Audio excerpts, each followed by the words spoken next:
Network News. Natagpuang wala ng buhay ang isang 11 taong gulang na batang lalaki sa isang liblib na lugar sa Barangay Luna, Surigao City. Kinikilala ang biktima na si Jefferson Taliman, residente sa Purok 3 sa Payawan 1 sa nasabing barangay.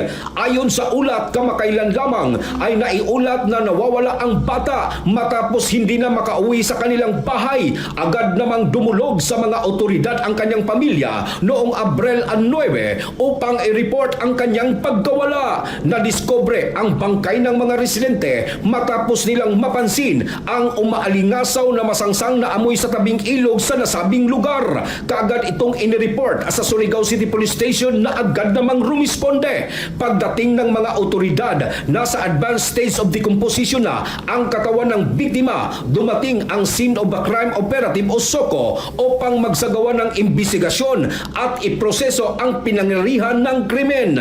Ayon sa pamilya, nawawala umano ang cellphone ng bata na isa sa mga posibleng motibo na tinitingnan ng mga investigador sa krimen. Patuloy pa ang isinagawang investigasyon ng pulisya upang matukoy ang salarin at mabigyan ng hustisya ang pagkamatay ng biktima. Mula dito sa RMN DXRS Surigao, ito inyong radyoman Gerson Galotera Fuentes. Tatak RMN. RMN Network News.